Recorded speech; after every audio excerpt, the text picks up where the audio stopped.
బెల్లంకొండలో bumper offer 3,75,00,000 G+2 4 BHK villa కొనండి. నెలకు 1,00,000 rent guarantee. Terms and conditions apply. Hi hello welcome to Suman TV. నేను మీ రోషన్. బంగారం కొనాలా వద్దా, ప్రతి ఒక్కరి నోట ఇదే మాట. అసలు బంగారం షాప్కి వెళ్తే మార్నింగ్ చూసిన రేటు మధ్యాహ్నానికి ఉంటుందా, మధ్యాహ్నం చూసిన రేటు సాయంత్రానికి ఉంటుందా, సాయంత్రం చూసిన రేటు అసలు రేపు మార్నింగ్కైనా ఉంటుందా అనేలాగా ఉంది. అంటే ప్రజల్ని అయోమయం చేస్తున్నారనమాట. గోల్డ్ షాపుల వాళ్ళు కావచ్చు, లేకపోతే గోల్డ్కి సంబంధించి బిజినెస్ చేసుకునే రకరకాల వ్యాపారవేత్తలు బంగారం అనేది మంచి ఇన్వెస్ట్మెంటు, ఈ టైంలో చేసుకోకపోతే మీరు ఫ్యూచర్లో బంగారం కొనలేరు అని కేజీలు కొనిపించే వాళ్ళు కూడా ఉన్నారని చెప్పేసి నేను ఏంటంటే నిజంగా నవ్వొస్తుంది. ఎనీహావ్ ప్రజెంట్ నాతో పాటు ఫైనాన్స్ అనలిస్ట్ ప్రశాంత్ గారు ఉన్నారు. ఏం చెప్తారో ఆయన మాటలు విందాం. ప్రశాంత్ గారు నమస్తే అండి. నమస్తే. చూస్తున్నాం అసలుకి నిజంగా బంగారం కొనాలా వద్దా, ఏం చెప్తారు?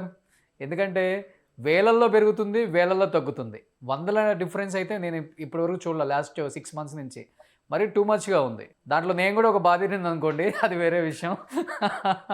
ఏం చెప్తారు మీరు? డెఫినెట్ గా మీరు మొదట అన్నట్టు బంగారం అనేది చాలా లాంగ్ టర్మ్ పెట్టుబడితో స్థిరంగా పెరిగే ఒక ఇన్సూరెన్స్ అసెట్. అది ఎప్పుడు కూడా ఫైనాన్షియల్ అసెట్ కాదు. అంటే ఫైనాన్షియల్ అసెట్ అంటే జనరల్ గా మీరు పెట్టే రియల్ ఎస్టేట్ కానీ, ఎఫ్డీస్ కానీ, మ్యూచువల్ ఫండ్స్ కానీ, స్టాక్ మార్కెట్ కానీ, ఇతరాత్రలు ఏంటంటే అందులో పెట్టి ఒక గ్రోత్ అసెట్ గా పెట్టుకుంటారు. బంగారాన్ని జనరల్ గా సేఫ్టీ అసెట్, అంటే ఏదన్నా కూడా మనకి ఏదన్నా ఇంపార్టెంట్ ఎమర్జెన్సీస్ వచ్చినా ఫ్యామిలీ అన్నట్టు ప్రపంచంగా ఆప్తంగా అన్ని కుటుంబాలు కూడా అంతో కొంత బంగారాన్ని కొంచెం స్టాక్ చేసుకుంటూ పెట్టుకుంటాయి. బట్ లాస్ట్ 2 years లో మీరు అంటున్నట్టు బంగారం అమాంతంగా, అంటే ఒక 2025 లోనే 75% రిటర్న్ ఇవ్వడంతో ఒక్కసారిగా అందరి దృష్టి బంగారం వైపు పడింది. సరే అంతో కొంత బంగారం పెడితే 1 year లో మనకు 1 lakh కాస్త 1,50,000 అనో 2 lakhs అవుతుందన్న ఆశతో చాలా మంది కూడా బంగారు మార్కెట్ లోకి, డిఫరెంట్ మార్కెట్ లోకి ఎంటర్ అయ్యారు. ఒక ఎగ్జాంపుల్ నేను చెప్తాను. కేవలం 2025 లో ఈటీఎఫ్ లో, అంటే ఎక్స్చేంజ్ ట్రేడెడ్ ఫండ్ అంటారు, ఈటీఎఫ్ లో మాత్రమే $70 billion బంగారం మీద ఇన్వెస్ట్మెంట్ జరిగింది. అంటే దాని ఒక ఫైనాన్షియల్ ఇన్స్ట్రుమెంట్ గా మారిపోయింది. సో వన్స్ ఏదైనా సరే ఒక ఫైనాన్షియల్ ఇన్స్ట్రుమెంట్ గా మారితే దాని ఫ్లక్చుయేషన్స్ ఒడిదొడుకునేది చాలా ఫ్రీక్వెంట్ గా ఉంటాయి. సో దానివల్లే మనం చూస్తున్నాము January 1st నుంచి ఇప్పటి వరకు కూడా 1,40,000 నుంచి స్టార్ట్ అయిన బంగారు 1,80,000 వరకు వెళ్ళి మళ్ళీ 170, 150, మళ్ళీ 140 పడిపోయింది. జస్ట్ యుద్ధ వాతావరణంలో లాస్ట్ పీక్, మనకు వార్ పీక్ టైంలో 1,40,000 10 grams 24 karat గోల్డ్ ఇప్పుడు మళ్ళీ కూడా పుచ్చుకొని 152కి వచ్చింది. కానీ 152 నుంచి కూడా 70కి, 65కి, 60Kకి వచ్చే అవకాశం ఉంది, సగానికి సగం తగ్గే అవకాశం ఉందని ఒక ప్రచారం జరుగుతుంది కదా. దాంట్లో ఎంత నిజం ఉందంటారు? అసలు దాంట్లో 1% కూడా నిజం లేదండి. ఎందుకంటే 1.4 lakhs వచ్చినప్పుడు బంగారానికి పెద్ద లిట్మస్ టెస్ట్ జరిగింది, ఒక పెద్ద పరీక్ష. అంటే ప్రపంచ వ్యాప్తంగా కూడా ఏ అనలిస్ట్ అయితేనే, ఏ ఫైనాన్షియల్ ఏజెన్సీ అయితేనే ఇక్కడ బంగారం విత్హోల్డ్ చేసుకుంటుందా, ఇక్కడ నుంచి పడిపోతుందా, అంటే ఒక పానిక్ సెల్లింగ్ జరుగుతుందా, ప్రపంచంలో దాని మీద ఇన్వెస్ట్ చేసిన వాళ్ళందరూ నమ్మకాన్ని కోల్పోయి ఒకసారిగా డంప్ చేస్తారా అని ఒక ఇంట్రెస్టింగ్ పీరియడ్ వచ్చింది. అంటే లాస్ట్ 2 lakhs చూసిండేదే ఒక ఆల్ టైమ్ లోయెస్ట్ అన్నమాట బంగారుకి. అంటే 1983 తర్వాత ఒక 2 weeks స్పాన్ లో 10% ఒకటేసారి కోల్పోవడం అనేది ఎప్పుడు జరగలేదు బంగారుకి. సో ఆ టెస్ట్ లో కూడా 140 నుంచి మళ్ళీ పుంజుకొని మళ్ళీ బయర్స్ దాన్ని సొంతం చేసుకుని 152 వరకు వచ్చింది. కాబట్టి సో ఈ బిలో 1 lakh అనేది నాకు తెలిసి అసాధ్యం, ఎప్పటికీ జరిగేది కాదు. ఏదన్నా ఉంటే ఒక 5 to 10% మీరు అంటున్నట్టు ఒడిదుడుకులు జరుగుతూ ఉండొచ్చు, కానీ లాంగ్ టర్మ్ బంగారం అనేది మళ్ళీ డెఫినెట్ గా దాని స్థాయి, అంటే అది 2,50,000 అనేది ఇయర్ ఎండ్ కి ప్రెడిక్షన్ ఉండేది ఇంతకు ముందు. సో బహుశా ఇంకొక 8 months కానీ 10 months పట్టినా కూడా బంగారం అనేది స్టిల్ గ్రోత్ మార్జిన్ లోనే వెళ్తుంది. కానీ పడిపోయి మళ్ళీ 60-70 వస్తుందని మాత్రం డెఫినెట్ గా ఎటువంటి సైంటిఫిక్ గానీ అనలిటికల్ డేటా దానికి బ్యాకింగ్ లేదు. ఓకే. అంటే ప్రశాంత్ గారు, ఇప్పుడు చూస్తుంటే మనకి లిక్కర్లో సిండికేట్ ఎలా నడుస్తుందో సేమ్ బంగారంలో కూడా సిండికేట్ అలానే నడుస్తుంది. చూస్తుంటే నెంబర్ ఆఫ్ షోరూమ్స్ పెరిగిపోతున్నాయి. బంగారు డైమండ్ బిజినెస్లోకి వచ్చే వాళ్ళు కూడా ఎక్కువైపోయారు. ఇప్పుడు పెద్ద వాళ్ళు కూడా ఈ బిజినెస్లోకి వచ్చేస్తున్నారు. ఈ మధ్యకాలంలో మనకి మీరు చెప్పినట్లుగా లాస్ట్ January పెరిగిన దగ్గర నుంచి ఇప్పటి వరకు చూసుకుంటే మన హైదరాబాద్ సిటీలోనే కొన్ని వందల షోరూమ్స్ ఓపెన్ అవుతున్నాయి. ఇది దేనికి సంకేతం అంటారు? ఎలా చూడవచ్చు అసలు దాన్ని? డెఫినెట్ గా ఇండియా, ఇన్ పర్టికులర్ హైదరాబాద్ ఎప్పుడు కూడా కన్స్యూమర్ మార్కెట్. ఇండియా అనేది కన్స్యూమర్ మార్కెట్. అంటే సో మనము ప్రొడక్షన్ కంటే కూడా ఎక్కువ కన్స్యూమ్ చేస్తుంటాం, ఎస్పెషల్లీ బంగారం. ఎందుకంటే బంగారం మనం ఆల్వేస్ దిగుమతి చేసుకుంటాము, అది కూడా డాలర్స్ వెచ్చించి. సో ఇది ఎందుకు సంకేతం అంటే రెండిటికి, ఒకటి పర్చేసింగ్ పవర్, ప్రజల దగ్గర కొనే శక్తి పెరుగుతుంది, అంటే ఇన్కమ్ స్థాయి పెరుగుతుంది. ఎలా పెరుగుతుంది సార్? మరి అంత రేట్కి వెళ్ళిపోతే పర్చేస్ అసలు కొనే నాదుడు ఉంటాడు అసలుకి? ఎవడన్నా కొనగలరా? 2-3 లక్షలు జాబ్ శాలరీ వచ్చే ఒక సాఫ్ట్వేర్ ఇంజనీర్ అయినా కొనగలడా అసలుకి?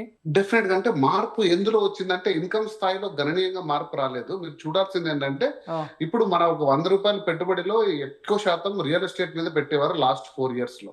ఎక్కడ భూమి కొనుక్కోవడము, ప్లాట్లు కొనుక్కోవడము, ఫార్మ్ ల్యాండ్స్ కొనుక్కోవడము, అగ్రికల్చర్ ల్యాండ్ కొనుక్కోవడము, కొద్ది స్థాయి స్టాక్ మార్కెట్ లో పెట్టేవాళ్ళు, మ్యూచువల్ ఫండ్స్ లో. మీరు చూస్తే లాస్ట్ 2 years నుంచి అందులో దాదాపుగా అంటే ట్రేడింగ్ ఆగిపోయింది. అంటే రియల్ ఎస్టేట్ మార్కెట్ చూసినా కూడా మీరు, లేదా స్టాక్ మార్కెట్ కూడా చాలా పడిపోతూ వస్తుంది. అందులో ఇన్వెస్ట్మెంట్ తగ్గుతూ స్థిరమైన పెట్టుబడి ఏంటంటే గోల్డ్ వైపు ఉంటే మనకి ఎప్పటికైనా ప్రొటెక్షన్ ఉంటుందని. సో నేను ఒక 100 రూపాయల్లో 10 రూపీస్ ఇన్వెస్ట్ చేసే గోల్డ్ ని 20 రూపీస్ చేశాను, 25 రూపీస్ చేశాను. అది మీకు ఎగ్జాంపుల్ నేను చెప్తాను. మన ఆర్బీఐ అంటే మన దేశం కూడా సేవింగ్స్ చేస్తుంది కదా, అందులో ఆర్బీఐ కూడా లాస్ట్ ఇయర్ 55 టన్స్ గోల్డ్, ఒక పోలాండ్ గవర్నమెంట్ 150 టన్స్, ప్రపంచవ్యాప్తంగా ప్రభుత్వాలు వాటి యొక్క ఫెడరల్ బ్యాంక్స్ కూడా టన్నుల కొద్ది గోల్డ్ రిజర్వ్స్ పెంచాయి. ఎందుకు? వారి లక్ష్యం వేరే, డాలర్ ఆధిపత్యం తగ్గాలి. ఎప్పుడైనా సరే బంగారు హైయెస్ట్ కరెన్సీ వచ్చి డాలర్ అనే వెపనైజేషన్ చేస్తుంది అమెరికా, కాబట్టి బంగారం విలువ పెంచాలి, డాలర్ ను తగ్గాలనే నెపంతో తీసుకున్నారు. కానీ దాని వాల్యూ గ్లోబల్ గా అందరూ కూడా బెనిఫిట్ అయ్యే రూపంలో బంగారం కొంటున్నారు. సో పర్చేసింగ్ పవర్ పెరిగింది అంటే నా దృష్టిలో ఇన్స్ట్రుమెంట్, సేవింగ్ ఇన్స్ట్రుమెంట్ బంగారు కొనడం అనేది మార్పు జరిగింది. మీరు అంటున్నట్టు మీరు ఒక బాధితుడు అన్నాడు, కానీ మేబీ లాంగ్ రన్ లో మీరు కూడా దాని బెనిఫిట్ తీసుకుంటారు. ప్రతి ఒక్కరు కూడా వారి యొక్క బంగారు పెంచే స్థాయిని, బంగారు పెంచుకునే ఇంట్రెస్ట్ ని పెంచుకున్నారు. అంటే ఇంతకు ముందు కేవలం లేడీస్ మాత్రమే ఇంట్రెస్ట్ చూపించేవాళ్ళు, ఒక ఆభరణంగా తెచ్చి అలంకరణగా పెట్టుకోవాలి. ఇప్పుడు మగవాళ్ళని కూడా రుద్దేస్తున్నారు అనమాట. చెప్పాలంటే వాస్తవంగా ఇప్పుడు బాధితుడే నేను ఎందుకన్నానంటే, ఇప్పుడు ఇప్పుడు మీరు ఒక గొప్ప అనలిస్ట్, ఫైనాన్స్ అనలిస్ట్. ఇప్పుడు మీరు బంగారం తగ్గక ముందు, తగ్గిన తర్వాత మీరు ఎంత బంగారం కొన్నారు ప్రశాంత్ గారు? నేను మీకంటే దాదాపు తక్కువ కొనిండొచ్చు. సో అనాలిసిస్ లో చెప్తాము. అంటే ఇంట్లో నేను కొంచెం కొద్ది వరకు పెంచగలిగినా కానీ మనం మరి ఎక్కువ స్థాయిలో లాభపడిందంటే ఏం లేదు. నేను కూడా ఒక సాధారణ స్థాయిలో కొనేది గోల్డ్. ఓకే. ఎందుకంటేనండి ఇప్పుడు బంగారం అనేది అంటే మనం చూస్తే లాస్ట్ 1.5 year నుంచి కూడా ఎటువంటి దేని మీద కూడా ఎంత రేట్లు పెరిగిన దాఖలాలు మనకు కనిపించలేదండి. ఓన్లీ గోల్డ్ మీద డబల్ రేట్ వచ్చేసింది అనమాట. 5,600, 5,700 ఉండేది గ్రాము. అలాంటిది 7,000, 8,000, 8,000 నుంచి 12,000, 15,000, 16,000 టచ్ అయింది అనమాట. 17,000 వరకు వచ్చింది. అంటే సిల్వర్ కూడా చాలా అదే మొత్తంలో రిటర్న్ ఇచ్చింది. అంటే ఒక 50,000 తీసుకెళ్తే ఒక మంచి చైన్ తెచ్చుకోవచ్చు, అలా ఉండేది. ఈ రోజు 2 లక్షలు తీసుకెళ్ళినా కానీ ఒక మంచి చైన్ తెచ్చుకునే పరిస్థితుల్లో, అంటే 1 year లోనే ఇంత చేంజ్ అసలు స్కిల్ చేసి దాని లైట్ వెయిట్ గోల్డ్ అంటే ఇప్పుడు కొత్తగా వస్తుంది, మీరు చూడండి. అవును, చూస్తున్నాం. ఇప్పుడు ఈ బంగారం వేసుకొని నకిలీ బంగారం చాలా మంది ఇంటర్వ్యూలు ఇస్తున్నారని కూడా ఈ మధ్య మనం చూస్తున్నాం కదా. సో ఆ స్థాయి మనకు ఎందుకు వచ్చింది అంటే డెఫినెట్ గా గోల్డ్ మీద ఒక ప్రపంచ వ్యాప్తంగా గోల్డ్ మీద నమ్మకం పెరిగింది. సో ఇన్వెస్ట్మెంట్ స్థాయి కూడా మనకు పెరిగింది.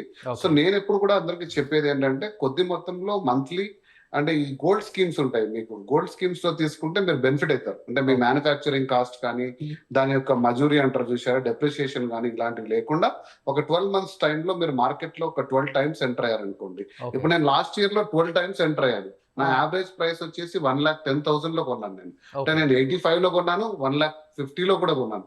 బట్ నాకు 1,10,000 లో నాకు తీసుకున్న బంగారు ఈరోజు 1,50,000 అలా ఉందనుకోండి, నేను ఖచ్చితంగా బెనిఫిట్ అవుతాను. అలాగే మీరు ఎప్పుడైనా సరే ఎస్ఐపి విధానంలో గోల్డ్ స్కీమ్స్ లో తీసుకుంటే ఇయర్ ఎండ్కి మీ దగ్గర అదే మీ స్థాయిని బట్టి ఒక 10 grams to 100 grams మీరు ఒక ఆభరణం చేయించుకునేంత స్థాయి బంగారం ఉందనుకోండి, మీరు వెళ్ళి హ్యాపీగా without making charges, without VAT or depreciation మీరు ఒక ఆభరణం తీసుకోవచ్చు. అది ఎప్పుడు కూడా వైజ్ అంటే ఆల్వేస్ బంగారు కొనేది నంబర్ 1 విధానం. సో అలాంటి విధానంలో తీసుకున్న ఎవరు కూడా నష్టపోలేదు. కానీ ఒకటి జరిగింది ఏంటంటే ఈ జనవరిలో మీరు అన్నట్టు క్రెడిట్ కార్డులు పెట్టి లోన్లు తీసుకొచ్చి ఆల్రెడీ ఇంట్లో ఉన్న బంగారాన్ని మళ్ళీ తాకట్టు పెట్టి ఆ లోన్ అమౌంట్ తీసుకొచ్చి ఇట్లా రకరకాలుగా వేలవేరుగా గోల్డ్ కొని పడిపోతుందన్న భయంలో మళ్ళీ ఒకసారిగా దాన్ని డంప్ చేయడం, ఇది బంగారు కొనే అంటే this not the way to buy. అంటే ఇలాంటి ఎప్పుడు బంగారు కొనే పద్ధతి కాదు. మీరు కొంచెం ఫ్రీక్వెంట్ గా కొనండి, లేదా మీ దగ్గర డబ్బు ఉండి ఒక పెద్ద మొత్తంలో కొన్నా లాంగ్ టర్మ్ హోల్డ్ చేసుకోండి, అప్పుడు బంగారు రిటర్న్ ఇస్తుంది. అలా కాకుండా మీరు షేర్ మార్కెట్ లాగా ఈ రోజు కొన్ని రేపు అమ్మడం, ఇలాంటి మార్కెట్ లో డెఫినెట్ గా మీరు చూస్తున్న ఒడిదొడుకులు అన్ని కూడా నేను ముందే చెప్పినట్టు ఇది ఒక ఫైనాన్షియల్ ఇన్స్ట్రుమెంట్ అయిపోయింది. అంటే ఒక రిలయన్స్ షేర్, ఒక ఎస్బీఐ షేర్ లాగా గోల్డ్ కూడా అయిపోయింది. దానికి ఇంకో కారణం నేను ఇంతకుముందు కూడా చెప్పాను. ఏంటి అంటే ఈ ఫోన్ పేలో, గూగుల్ పేలో, ఫ్లిప్కార్ట్ లో కూడా డిజిటల్ గోల్డ్ అని వచ్చింది. అంటే ఇన్స్టెంట్ గా కొనేయచ్చు. అంటే మీకు గోల్డ్ కాయిన్ ఏం రాదు.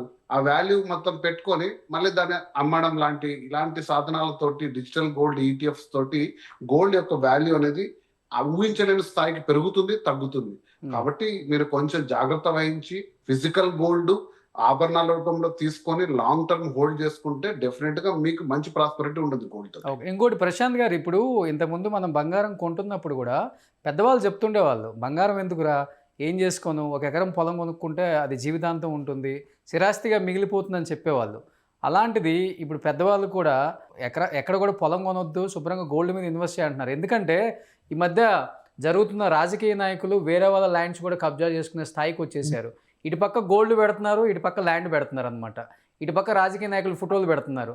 నువ్వు ఎంత ఖర్చు పెట్టి నువ్వు ఎంత సంపాదించిందంత ఇక్కడ పెట్టినా కానీ రాజకీయ నాయకుల ప్రలోభాలకి. ఇప్పుడు రియల్ ఎస్టేట్ అనేది మనకు జనరల్ గా అంటే మేము ఫైనాన్షియల్ అడ్వైజర్స్ లో చేసేది అంటే 25% ఎప్పుడు రియల్ ఎస్టేట్ లో పెట్టుకోండి, ఒక 25 to 50% మీరు ఎఫ్డీస్ కానీ మ్యూచువల్ ఫండ్స్ కానీ స్టాక్ మార్కెట్, ఇక 25% మీ స్థాయిని బట్టి బంగారు లేదా సిల్వర్ లేదా ఇతర డాక్టర్లు పెట్టుకోమంటారు. కానీ బంగారు ఈజీ లిక్విడేషన్, అంటే ఈ రోజు మీరు కావాలంటే గంటలో డబ్బులు చేసుకోవచ్చు. అదే రియల్ ఎస్టేట్ మార్కెట్ లో మీరు ఒకసారి పొలం మళ్ళీ అమ్మాలని డిసైడ్ అయితే బహుశా 6 నెలలు పట్టచ్చు, సంవత్సరం పట్టచ్చు, అసలు మీకు రిటర్న్ రాకపోవచ్చు. బంగారాన్ని ప్లెడ్జ్ చేసుకోవచ్చు, అంటే అమ్ముకున్నా కూడా ఈజీగా వెళ్ళి మనం తాకట్టు పెట్టి 80% వాల్యూ తెచ్చుకోవచ్చు. అగ్రికల్చర్ ల్యాండ్స్ కి అంత మీకు ప్లెడ్జ్ చేసుకొని గవర్నమెంట్ ఏ బ్యాంక్స్ ఇవ్వదు unless you own A house, దాని ఇల్లు కట్టుకున్నా. సో ఇటువంటి అడ్వాంటేజెస్ ఉన్నాయి. కాకపోతే రియల్ ఎస్టేట్ లో 100 times 50 times రిటర్న్స్ వచ్చే అవకాశాలు ఉన్నాయి. కానీ బంగారంలో అటువంటి 50 times 100 times రాకపోయినా స్థిరంగా లైఫ్ లాంగ్, అంటే మన పిల్లలు కానీ వాళ్ళ పిల్లలకు కానీ ఖచ్చితంగా ఇది ఒక ఇంపార్టెంట్ అసెట్ గా ఎప్పటికీ తరగదు. ఎందుకంటే 3000 సంవత్సరాలుగా దీని వాల్యుయేషన్ తగ్గలేదు. రాజుల కాలం నాటి నుంచి వాళ్ళ యొక్క సంపదను కూడా బంగారు వజ్రాల్లోనే కొలిచారు. సో ఈ రోజు కూడా దాన్ని తరగలేదు. కాబట్టి ఇంకొక 3000 సంవత్సరాలు అయినా కూడా బంగారు వాల్యూ ఎక్కడికి చెక్కు చెదరదు అనే భద్రతా భావంతో తీసుకున్నారు. కాబట్టి ఈ రెండింటిని నేను కంపేర్ చేయలేను. వేటికదే ఉండాలి. మీరు ఆ బ్యాలెన్స్ మెయింటైన్ చేయాలంటే మీ పోర్ట్ఫోలియోలో మీ దగ్గర కొద్ది మొత్తం ఏది దాన్ని కూడా ఇంబ్యాలెన్స్ చేయొద్దండి. అంటే స్థలాలు అమ్మేసి తీసుకొచ్చి మొత్తం బంగారం మీద పెట్టడం, లేదా బంగారం అంతా అమ్మేసి స్థలాల మీద పెట్టడం అనేది లేకుండా ఎప్పటికప్పుడు బ్యాలెన్స్ గా వెళ్ళమని చెప్తాను. కానీ సో బంగారం అనేది దానికి ఉండే ఇంపార్టెన్స్ అనేది ఎప్పుడు కూడా తగ్గదు. సో ఈ అప్ అండ్ డౌన్స్ పక్కన పెడితే బంగారం కొనడం సేఫే అంటారు ఇప్పుడు ఆల్వేస్. ఎప్పుడు కూడా ఎస్ఐపిలోనే కొనండి, ఒక్కసారిగా డంప్ చేయొద్దండి. ఇప్పుడు 150 తక్కువ అని ఎవరో చెప్పారనుకోండి, మీకు ఫ్యూచర్ లో ఇది 250 అవుతుంది అనుకోని తీసుకెళ్లి ఒక 10 లక్షలు పెట్టాలనుకున్నారండి, 2 లక్షలు పెట్టండి. 2 లక్షలు పెట్టి ఆగండి, వెయిట్ చేయండి, ఒక 1 month వెయిట్ చేయండి. 160 అయినా కూడా కొనండి, 140 అయినా కూడా కొనండి. కానీ స్థిరంగా చేసుకోండి పెట్టుబడి. ఒక్కసారిగా పెట్టి మీరు ఆ మార్కెట్ లేదా ఒక్కసారిగా అమ్మడం ఇలాంటివి అయితే బంగారం మీ సాధనం కాదు. మేబీ స్టాక్ మార్కెట్ ఇంకోటో మీరు ఎంచుకోవచ్చు, కానీ బంగారానికి ఇది పెట్టుబడి విధానం అయితే కాదు. ఓకే, థ్యాంక్ యూ ప్రశాంత్ గారు, thank you so much. Thank you.